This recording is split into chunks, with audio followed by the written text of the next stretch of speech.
deskriptif. Menurut Sugiono, tahun 2011, halaman 35, penelitian deskriptif adalah penelitian yang dilakukan untuk mengetahui nilai variabel mandiri, baik satu variabel atau lebih, tanpa membuat perbandingan atau menghubungkan dengan variabel yang lain. Penelitian deskriptif berkaitan dengan pengkajian fenomena secara lebih rinci atau membedakannya dengan fenomena yang lain. Jenis-jenis penelitian deskriptif. Yang pertama yaitu studi kasus.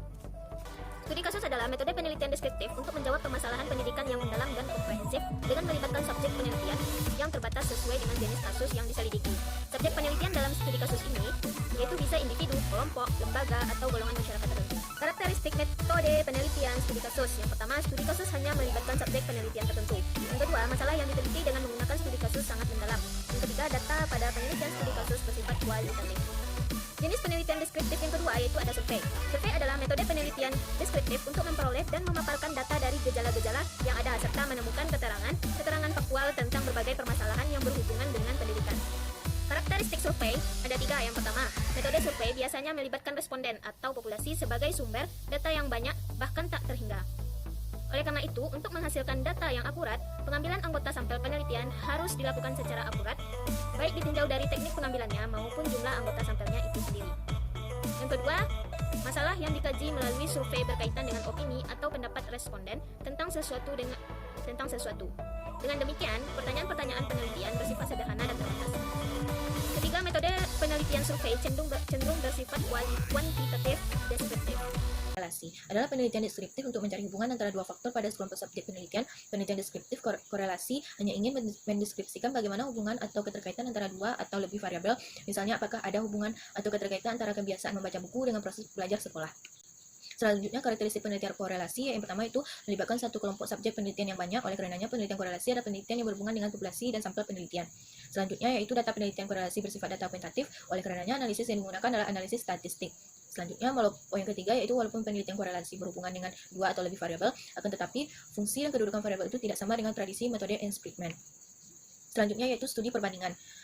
Dalam bidang pendidikan, studi perbandingan dapat diartikan sebagai penelitian deskriptif untuk mencari jawaban secara mendasar tentang hubungan sebab akibat dengan menganalisis faktor-faktor penyebab terjadinya atau munculnya suatu fenomena tertentu. Selanjutnya, karakteristik studi perbandingan yaitu melibatkan subjek penelitian yang tidak tunggal, bahkan merupakan penelitian populasi dengan teknik sampling yang cermat sehingga anggota sampel yang teliti bersifat representatif. Memerlukan data kuantitatif dan dianalisis secara kuantitatif juga dengan ukuran-ukuran statistik. Studi perbandingan ini untuk mencari hubungan sebab akibat, tetapi berbeda dengan sebab akibat dalam tradisi penelitian eksperimen. Kelebihan dan kelemahan studi perbandingan, yaitu kelebihannya yang pertama yaitu merupakan salah satu metode yang baik digunakan manakala eksperimen tidak bisa dilakukan karena beberapa alasan tertentu. Yang kedua yaitu dengan adanya teknik-teknik statistika baik secara manual atau melalui bantuan program komputer. Pada akhir-akhir ini, hasil penelitian melalui studi perbandingan lebih dapat dipertanggungjawabkan. Kelemahannya yang pertama yaitu tidak adanya kontrol terhadap variabel bebas. Yang kedua, sulit untuk memperoleh kepastian bahwa semua faktor penyebab merupakan bagian dari faktor yang sedang diteliti. Yang ketiga yaitu sulit memastikan bahwa faktor yang diselidiki benar-benar merupakan faktor penyebab. Penelitian deskriptif berkesinambungan adalah penelitian deskriptif yang dilakukan secara terus-menerus dalam metode tertentu atau atas subjek penelitian tertentu pula, sebagai upaya untuk merumuskan generalisasi suatu situasi dan keadaan atau fenomena tertentu dengan menganalisis secara cermat tentang berbagai perubahan yang terjadi dalam interval waktu tertentu. Selanjutnya, karakteristik studi berkesinambungan yang pertama dilihat dari subjeknya. Studi berkesinambungan ini cenderung berupa studi kasus sebab tidak melibatkan populasi secara universal. Yang kedua, studi berkesinambungan ini ditandai dengan pengamatan segala perubahan terkait dengan objek penelitian terhadap subjek dalam interval waktu tertentu. Yang ketiga yaitu data yang terkumpul dapat dianalisis baik secara kuantitatif atau kualitatif tergantung dari masalah yang diteliti. Subjek dari penelitian deskriptif. Yang pertama yaitu dalam topik penelitian sudah ditentukan subjek penelitian sebagai populasi, yaitu kelompok besar di mana hasil penelitian akan diterapkan. Yang kedua, dalam perencanaan penelitian, penentuan subjek penelitian lebih terkait pada sampel, yaitu kelompok kecil dari populasi yang akan digunakan dalam penelitian. Yang ketiga, karakteristik subjek penelitian yang akan digunakan sebagai sampel harus dituliskan secara lengkap. Yang keempat, pengambilan sampel penelitian berkaitan erat dengan validitas eksternal atau sejauh mana hasil penelitian nantinya dapat digeneralisasikan. Saya akan menjelaskan materi tentang operasional variabel penelitian. Operasional variabel penelitian merupakan hal yang sangat penting guna menghindari penyimpangan atau kesalahpahaman pada saat penggunaan data. Manfaat definisi operasional. Manfaat definisi operasional ini untuk mengidentifikasi kriteria yang dapat diobservasikan sehingga memudahkan observasi atau pengukuran terhadap variabel. Yang selanjutnya itu tipe-tipe definisi operasional. Yang pertama ada definisi operasional tipe A, yaitu pola 1 dapat disusun didasarkan pada operasi yang harus dilakukan. Yang kedua, definisi operasional tipe B atau pola 2 dapat disusun berdasarkan pada bagian objek tertentu yang didefinisikan dapat dioperasionalisasikan. Yang selanjutnya itu definisi operasional tipe C. Definisi operasional tipe C atau pola 3 dapat disusun didasarkan pada penampakan seperti apa objek atau gejala yang didefinisikan tersebut, yaitu apa saja yang menyusun karakteristik statisnya. Kemudian rancangan penelitian deskriptif, yaitu teknik pengumpulan data. Klasifikasi penelitian berdasarkan teknik pengumpulan data. Ada banyak sekali jenis penelitian yang ada dalam penelitian ini. Pengelompokan penelitian dibedakan menjadi dua kelompok utama, yaitu penelitian kualitatif dan penelitian kuantitatif. Pengelompokan ini didasarkan pada dua metode yang ada di dalam penelitian ilmu sosial. Dalam kelompok penelitian kuantitatif, terdapat beberapa jenis penelitian, yaitu penelitian survei, penelitian eksperimen, serta analisis isi. Dalam kelompok penelitian kualitatif, terdapat jenis penelitian lapangan, analisis wacana, serta penelitian perbandingan sejarah. Yang pertama, penelitian survei. Penelitian ini merupakan penelitian yang menggunakan kuesioner sebagai instrumen penelitian. Kuesioner merupakan lembaran yang berisi beberapa pernyataan dan struktur yang baku. Dalam pelaksanaan survei, kondisi penelitian tidak dimanipulasi oleh peneliti. Yang kedua, penelitian eksperimen. Penelitian ini dapat dilakukan di alam terbuka dan juga di ruang tertutup. Dalam penelitian eksperimen, kondisi yang ada dimanipulasi oleh peneliti sesuai dengan kebutuhan peneliti. Dalam kondisi yang telah dimanipulasi ini, biasanya dibuat dua kelompok, yaitu kelompok kontrol dan kelompok pembanding. Kepada kelompok kontrol akan diberikan treatment atau stimulus tertentu dengan sesuai tujuan penelitian. Hasil dari reaksi kedua kelompok itu yang akan diperbandingkan. Yang ketiga, analisis isi. Penelitian ini dilakukan bukan kepada orang, tetapi lebih kepada simbol, gambar, film, dan sebagainya.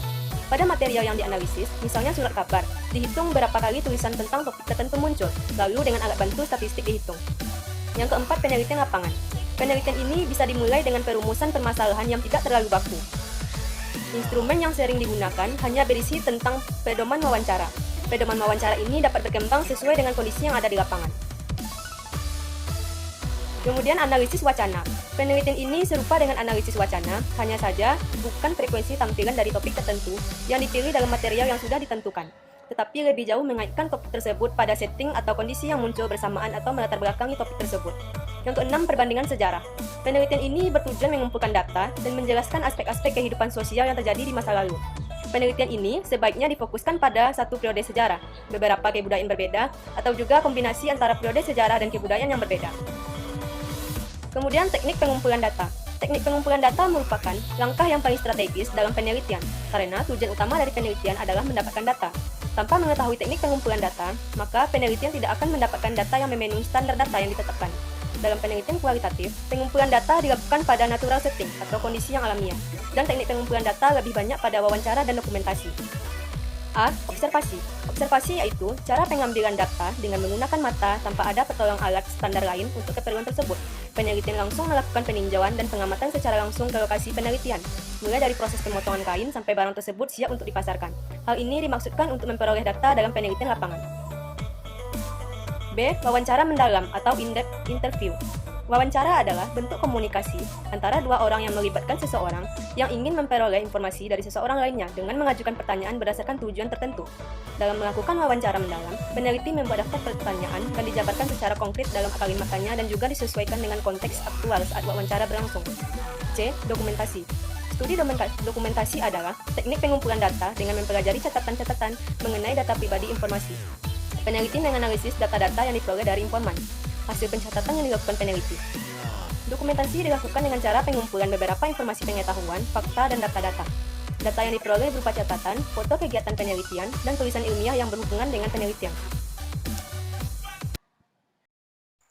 Instrumen penelitian adalah alat bantu yang digunakan peneliti untuk mengumpulkan data penelitian. Ada beberapa penelitian sosiologi serta riset interdisipliner lainnya menunjukkan bahwa pada prinsipnya instrumen penelitian yang digunakan sangat tergantung pada jenis data seperti apa yang dibutuhkan. Data seperti apa yang akan digunakan ditentukan oleh apa rumusan masalah penelitian yang diajukan. Baiklah, saya akan melanjutkan materi selanjutnya, yaitu tentang analisis data. Analisis data penelitian merupakan langkah yang sangat penting dalam kegiatan penelitian. Analisis data yang benar dan tepat akan menghasilkan kesimpulan yang benar. Analisis data dilakukan setelah data yang diperoleh dari sampel melalui instrumen yang dipilih dan akan digunakan untuk menjawab masalah dalam penelitian atau untuk menguji hipotesa yang diajukan melalui penyajian data.